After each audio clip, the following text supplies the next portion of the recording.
each week we have dedicated to the trade discussion of the previous week.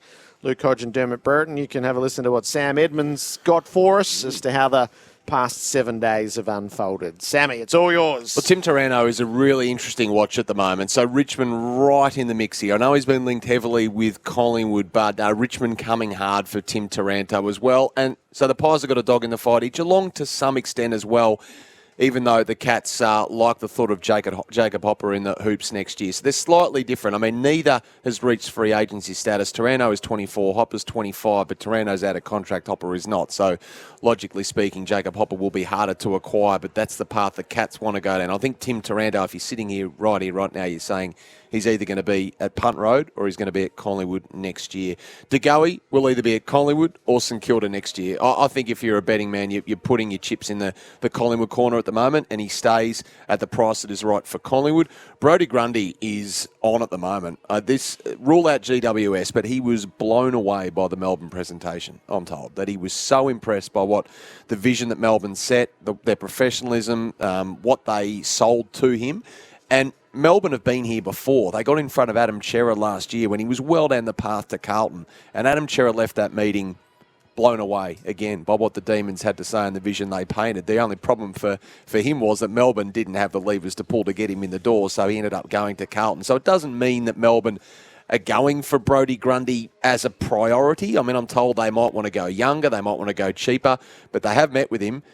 And they have been very impressive in terms of getting in front of Brodie Grundy. So do they potentially win another couple of flags with Grundy in there as a ruckman? That's going to be debated going forward. Jack Gunston. Now, Brisbane have not spoken to him directly, but they've certainly made an inquiry about getting Jack Gunston up to the Gabba. Now, the Lions have definitely asked the question of Buddy Franklin as well. So what's happened up there is they've known for months that Dan McStay is going to be going. Has Dan McStay told them formally? No. But the people up there know that Dan McStay is going to end up at the Pies next year. So they're well down the planning path to the point whereby if McStay somehow backflips and stays, they might have a problem. But that's not going to happen. He's going to leave, and now who do they replace him with? So he's got a decision to make at Hawthorn, Jack Gunston, and Hawthorn have got a decision to make with him. So those talks are happening at the moment. He's 30 years of age. He has reached free agency status at the Hawks, and he's out of contract as well. And I think post the back issues, he's shown some real signs of life this year and would have a couple of good years of footy left in him. Well, let's let our Hawthorn legends kick that one around. Well, the Gunston one, he's had 2 bags of 5 in the back half of the season, and I think he's shown that he still has a lot of good footy left in him. To me, there, as a Hawthorn follower, there's a bit of romance in keeping some of these players. And I would like, and notwithstanding the fact that he went to Adelaide at the start of his career and Hawthorn got him when he was still a young man. He feels a Hawthorn person. I'd like the romance of him being as good as a one-club player in essence of the crux of his career. So I'd hope that is the case, and I think he's still very capable. Because if he leaves, you're probably then saying to yourself, what senior wise head do we have to place next to Mitch Lewis next year? And it's the same problem that he's probably, somebody would say he's going to go and fix somewhere else. Hodgie, what about if you came at it from Gunston's perspective? If you're a top 4 team, you would be definitely asking the question for Jack because he's such a quality player. I think the big question last year when a lot of the senior Hawthorn players were put on the table for trade, or the older ones, it was the back operations of which people were having doubt with. And as Derm said, he's had a couple bags of 5 in the last few weeks. He's looking really good. He's looking fit. He looks like his hunger for football is definitely still there. So I guess apart from Jack's point of view, is he looking to move interstate? Players, when you get to that age, you do want to be comfortable. You do want to stay in and around familiar faces. And he's gone through a bit this year, Jack, personally. So, look, I guess that's a big call that he's got to make. Is he willing to move away from Melbourne, where his family are, to go somewhere else? But I definitely think Hawthorn will be keen to keep him, just for, as Derm said, to help Mitch Lewis, but also what he's been able to produce. And he's got the flexibility. He can play half forward, play wing, play back, and he's done all those roles with success in the past. Yeah, they're life decisions as much as footy ones, aren't they, a lot of the time? And some people, at his age, some people deal with it really well. Luke clearly dealt with it well going to Brisbane when perhaps he thought he wasn't going to continue on.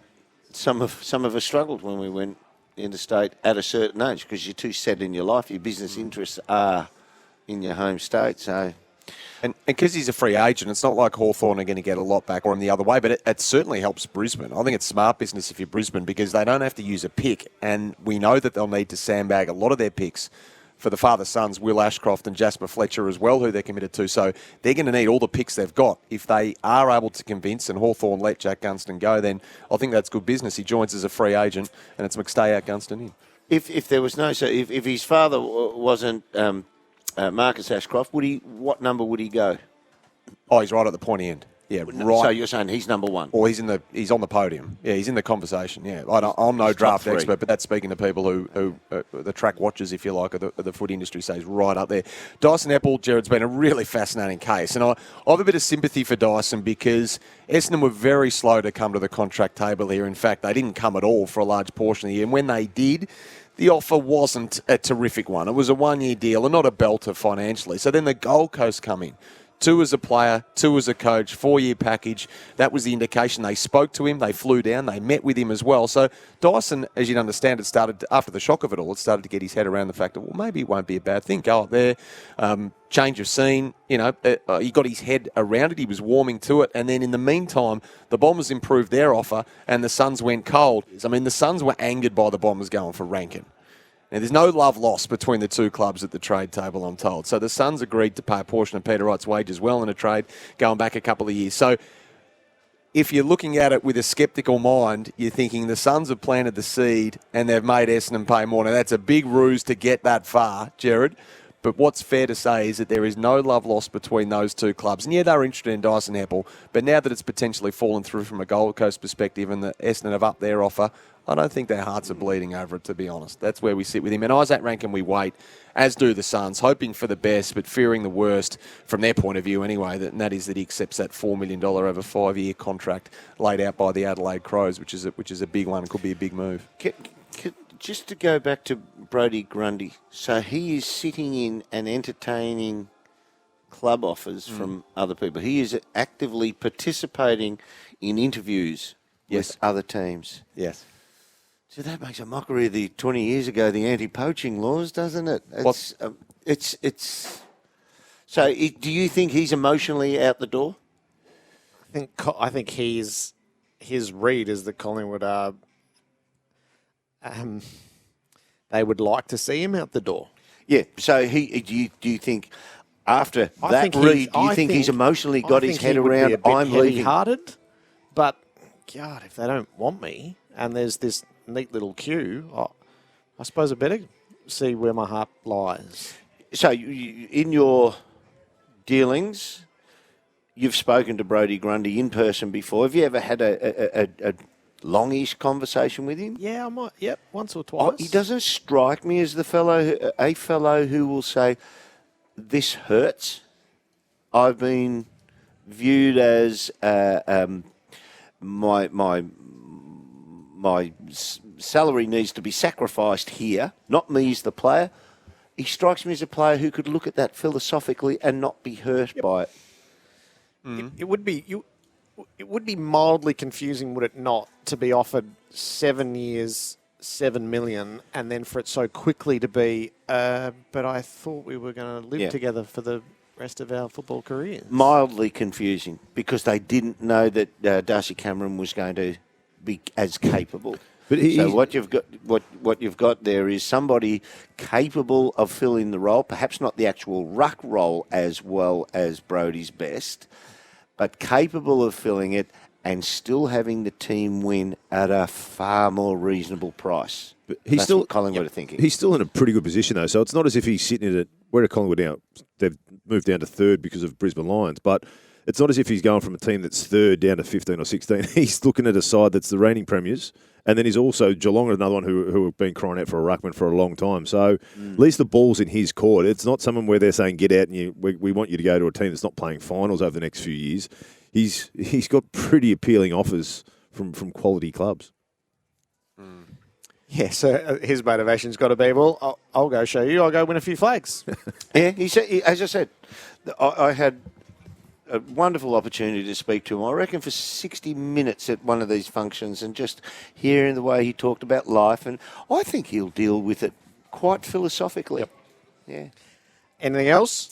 No, but I think it's good business that Collingwood, people get on them, they're going to be paying maybe $600,000 a year for two players to play against them. But if it means you get Taranto in, Bobby Hill in, McStay, and you better balance your list, maybe it's not a bad thing. The salary cap's going to go up. Can I ask a question?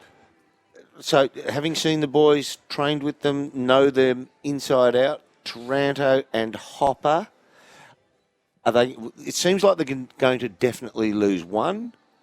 Is it more of a chance that they'll definitely lose both?